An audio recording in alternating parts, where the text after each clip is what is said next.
Hello, guys. Good morning, guys. Today I'm going to talk about my friend here, Alan Dershowitz. This is one of the lawyers that's involved in the Jeffrey Epstein case. One of the top lawyers. I mean, he wasn't really involved today, but he kind of helped set up a team. So we are doing a little bit of investigation about him. But I think because he's a professional lawyer, guys, he had an interview, and I think for me, it sounded convincing. But maybe because he's a lawyer.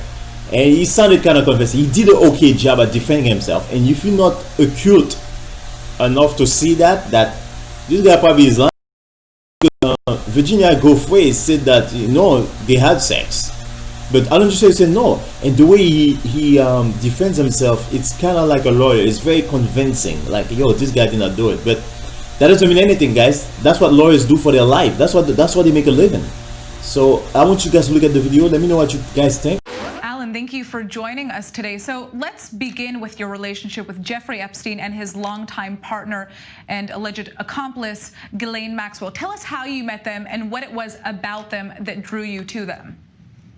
I was introduced to both of them by the Lord, Sir Evelyn Rothschild, and his wife, the Lady Rothschild.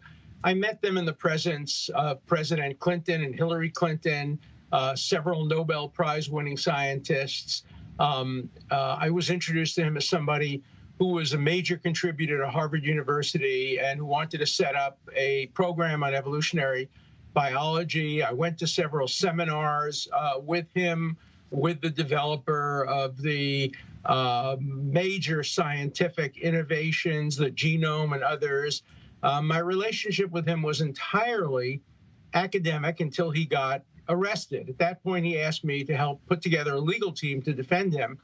And at that point, my personal relationship with him ended, and I became his lawyer, and I charged him for every single second that I was with him. And once the case was over, my entire relationship with him ended, and I had no relationship with him, either personal or professional, though I had to answer some of his questions when his lawyers put them to me about the case in which I had represented him. But my relationship with him wasn't entirely proper. I never saw anything wrong. I never did anything wrong. My relationship with him was exactly the same as that of the president of Harvard, the provost of Harvard, professors at MIT, and other academics. So, Alan, even if the accusations against Epstein were unfounded, after you first heard these allegations, why did you choose to maintain a close association with him? I never had a close association with him after that. My association with him was arm's length and legal. There was no friendship whatsoever from the moment I learned of the accusation. Now, you're suing Netflix for defamation. Why? Well, Netflix broke its promise to me. They asked me if I would present them with all the evidence that showed that the woman who falsely accused me had never met me. And I presented them with all the evidence. Her best friend's tape-recorded statement that she was pressured into falsely accusing me by her lawyers in order to get $1 billion from Leslie Wexner, a shakedown plot.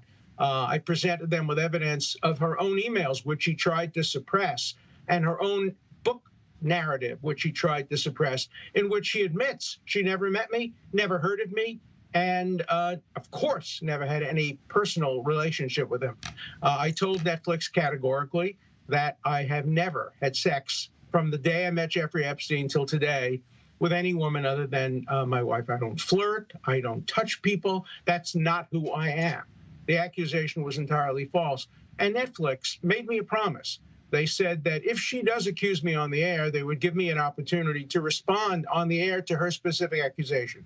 They broke their promises, they engaged in deliberate defamation, and they will have to pay a heavy price for that because I am suing them in the United States and perhaps in other parts of the world where Netflix showed. The truth will come out.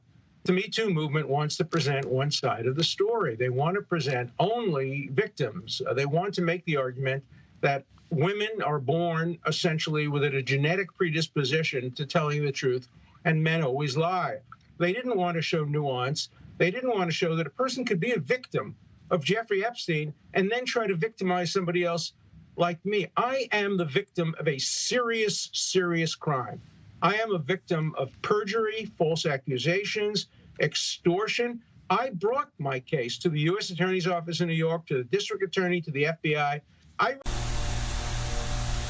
So here it is, guys. So as you have seen, you see the video that Alan Dershowitz had. That hey, he talks about the issues very carefully. He said that he never met her, and he's saying that Virginia Giuffre is just somebody that's like, yes, she is a victim of Jeffrey Epstein, but just because you're a victim of Jeffrey Epstein, that doesn't mean that that doesn't mean that just because you're a victim of Jeffrey Epstein, a lot of people can be a victim, but they can also become the predator to attack other people. That's the case he's trying to make, and there's a validity to that. It's possible. It's not impossible for people to do that. They've been victimized. Now they're gonna go hurt. But I don't think that's what Virginia Giuffre did. I think Alan Dershowitz maybe. I think he might have a relationship.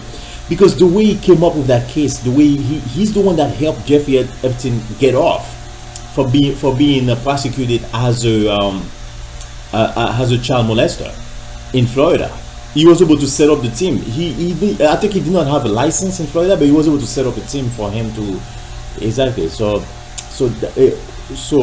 what's interesting about this is that Alan Dershowitz, he's the kind of guy that's like so. He's very he's a pretty good lawyer, and what we have to see is that like he did a superb job at defending himself. Now the question is like, who do you believe? Virginia Giuffre sound convincing. He's saying, Alan Dershowitz is saying that Virginia Giuffre just went to the postcard to see who to see who's the contact who's the contact of Jeffrey Epstein, and then just name all of them so that she can make the maximum money. That's convincing too. We don't know. That's possible. Maybe they are there for their money. I mean, but I don't think she would lie like that. Like, I think this is what I gotta say. Let's say that you want to go after people, right? And let's say you want to lie after people. You want to go after everybody. The worst person you want to lie on is a lawyer, because the lawyer will take you down. So I feel like Virginia Giuffre, like Alan Dershowitz probably had sex with Virginia Giuffre, and Alan Dershowitz is not a clean guy. He has issues. But this is my opinion, guys. We have to be careful. We don't want to like smear the guy. We really don't know. But it's interesting to see how he defends himself. It's quite convincing to me, the way he does it. He does a very good job at this. Let me know what you guys think. Thank you.